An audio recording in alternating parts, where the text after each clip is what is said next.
বিধি যে এজন ৰজাই যেতিয়া এখন নিজৰ ৰাজ্যখনত প্ৰজাৰ খবৰ বা বাতৰি ল'বৰ বাবে যেতিয়া ঘোঁৰাত উঠি ৰাজ্যখন পৰিদৰ্শন কৰিছে তেনেতে ৰজাৰ পিয়াহ লাগিলত পিয়াহত আতুৰ হৈ এঘৰ গৃহস্থীত সোমাইছে আৰু সেই গৃহস্থী ঘৰত বান্ধি থোৱা এটা ভাতৌৱে ৰজাজনক দেখি কি বুলি কৈছিল আপোনালোকে জানে ধৰ ধৰ মাৰ মাৰ আৰু ৰজাজনে তাৰ পাছত সেই ঘৰ গৃহস্থীৰ পৰা ওলাই গৈ অন্তৰ্ঘৰ গৃহস্থীত যেতিয়া প্ৰৱেশ কৰিলে সেই গৃহস্থী ঘৰত বান্ধি থোৱা ভাতৌটোৱে কৈছিল আহক বহক তাতেই সংস্কাৰটো পাঠ্যপুথিত আমাক প্ৰত্যেককে শিকাইছিল আমি ক'ব নালাগে যে আমি আজি 90 বছৰত ধৰিহে এইটো জ্ঞান পাইছো পাঠ্যপুথিতে আমাক সেই জ্ঞানটো প্ৰাথমিক পৰ্যায়তে প্ৰকাশ কৰিছে তাৰ পাছত সিদ্ধান্ত দিছে যে দুটা ছাগলীৰ জৰিয়তে এখন নদীৰ ওপৰত এডাল সাঁকো আৰু সেই সাঁকোডালত দুফালৰ পৰা দুটা ছাগলী উঠি গৈছে দুইটা ছাগলীয়ে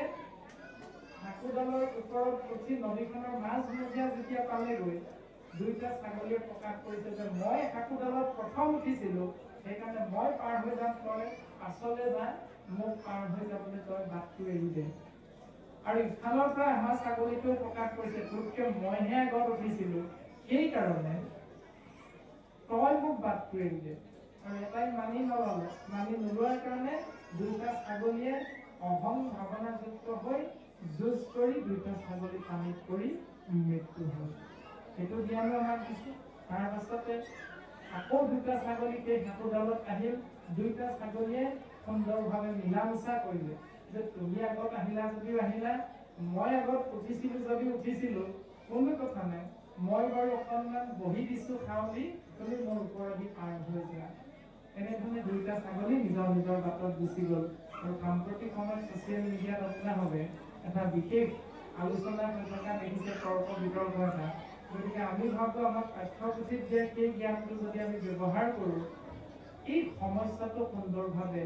শাস্ত্ৰসন্মতে সমাধানো হ'ব আৰু আমি সকলোৱে সুখে শান্তিৰে এই অসম ভূমিত অসমীয়া হৈ বসবাস কৰি থাকিব পাৰিম গতিকে শাস্ত্ৰই আমাক এই দৰ্শনটো দিলে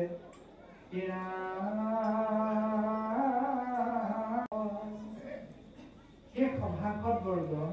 তোমাৰ হ'লে শুনা মানে শ্ৰৱণ কৰা প্ৰশ্নটো হ'ল কি শুনিম উত্তৰটো দিছে পুৰাণৰ সূৰ্য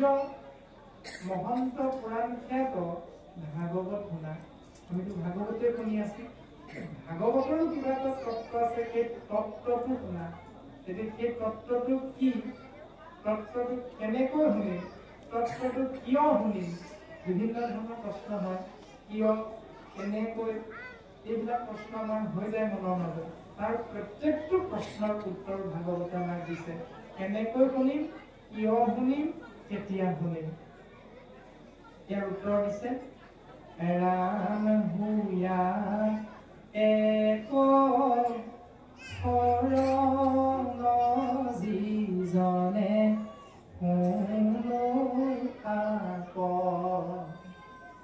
পাৱৈ পৰম পদ সুখে নিস্তৰ মায়াক তিনিটা বিশেষ তত্ত্ব ক'লে এক হ'ল পৰম পদ দুই হ'ল আত্যন্তিক সুখ তিনি হ'ল মায়াৰ পৰা পৰিত্ৰাণ পাওঁ এতিয়া আমি যে ৰাতিপুৱা শুই উঠো আমি ইতিমধ্যে প্ৰকাশ কৰা হৈছে ৰাতি আকৌ বিচনাত পৰোঁ তাৰ মাজৰ সময়খিনিত বিচনাত পৰোঁ কি সুখ আৰু সুখৰ তত্ত্বটো হ'ল আত্যন্তিক সুখ আমি যে সন্তান এটি জন্ম দিওঁ বিয়া বাৰু কৰোঁ তাৰ মূল উদ্দেশ্য কি 84খন নৰকৰ ভিতৰত 15 নৰকৰ পৰা আমি পিতৃ মাতৃৰ সহিতে উপৰি পুৰুষসকল উদ্ধাৰ পাবৰ বাবে আমি গৃহস্থী ধৰ্ম পালন কৰাৰ ক্ষেত্ৰত বিয়া বাৰু পাতি সেই নিয়মেৰে আমি সন্তান জন্ম দিবলৈ বিচাৰোঁ এই ব্যৱস্থাখিনি পৰম পদ আৰু সেই সন্তানটোক ডাঙৰ দীঘল কৰোঁ বিদ্যালয়ত নাম লগাই শিক্ষাগত অৰ্হতাৰ জৰিয়তে এতিয়া প্ৰত্যেকজন বাপায়ে আমাৰ সন্তানটোক ডাঙৰ হৈ পকা মিস্ত্ৰী কাঠ মিস্ত্ৰী হাজিৰা কৰা এজন মজদুৰ হিচাপে গঢ়ি তুলিব বিচাৰো নে ডাক্তৰ ইঞ্জিনিয়াৰ কৰি তুলিব বিচাৰো কোনটো বাৰু আমাৰ সন্তানবিলাক ডাঙৰ হৈ কি হোৱাটো বিচাৰো প্ৰত্যেকে ডাক্তৰ ইঞ্জিনিয়াৰ এনেধৰণে একোটা ভাল চাকৰি কৰি নিজৰ ভৰিত নিজে থিয় দি খাব পৰাকৈ আমি বিজ্ঞানৰ পাঠ্যপুথিৰ জ্ঞানৰ মাধ্যমেৰে ডাঙৰ কৰিব বিচাৰো এইটো হ'ল পৰম পদৰ ব্যৱস্থা সামাজিক যিটো বাস্তৱসন্মত কোনো আমি হাজিৰা কৰা সন্তান এটি ব্যৱস্থাটো পালন নকৰো সকলো পঢ়াই শুনাই ডাঙৰ মানুহে কৰিব বিচাৰো কিন্তু পঢ়াই শুনাই ডাঙৰ মানুহ কৰি সেই পৰম পদটো দিবৰ বাবে যিটো ব্যৱস্থা আমি পালন কৰিব লাগে সেইটো কৰোঁনে নকৰোঁ সেইটোহে আচল বস্তুটো সেইটোৰ বিষয়ে আমাৰ শাস্ত্ৰৰ সিদ্ধান্ত দিছে যে যদি এনেকৈ তোমাৰ সন্তানটো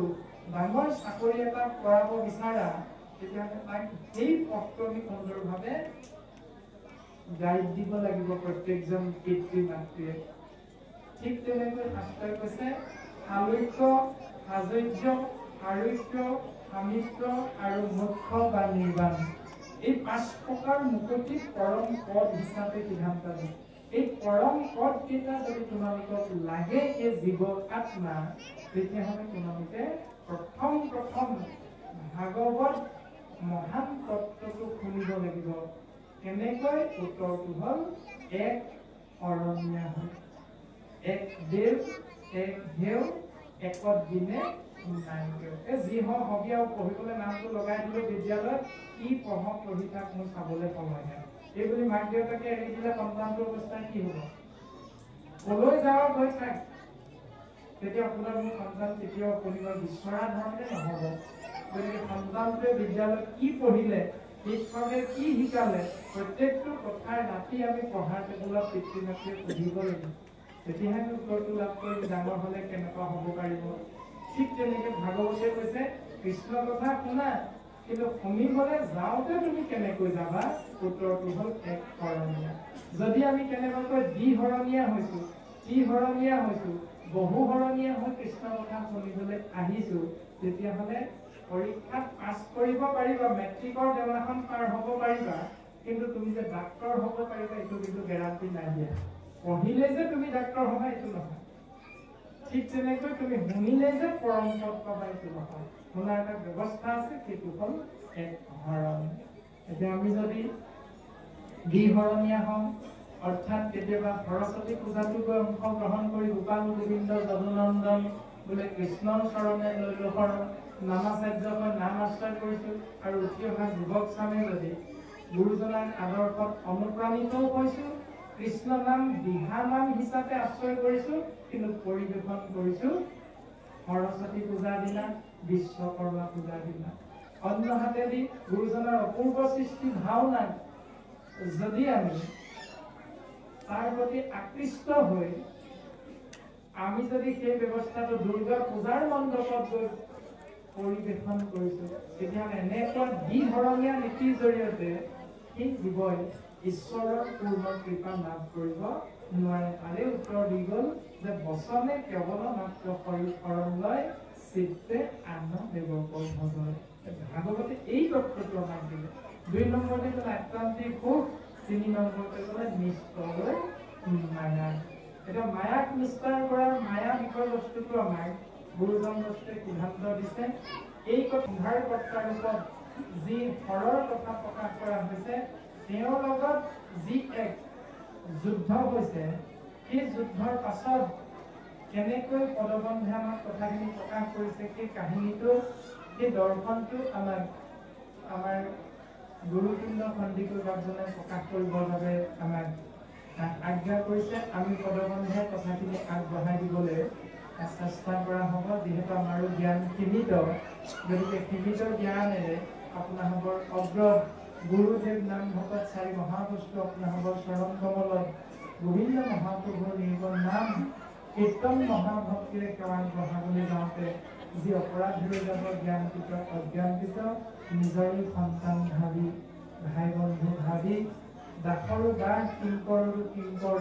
গুৰু ধৰ্মৰ এক নিৰ্দিন সেৱক ভাবি আপোনালোকৰ চৰণ কমলত এক কণিকা ঠাই দিব পুনশ্চ বাৰমিকা ভাগি নিবেদন কৰা হৈছে। কৃষ্ণ গুৰু শংকৰ মাধৱৰ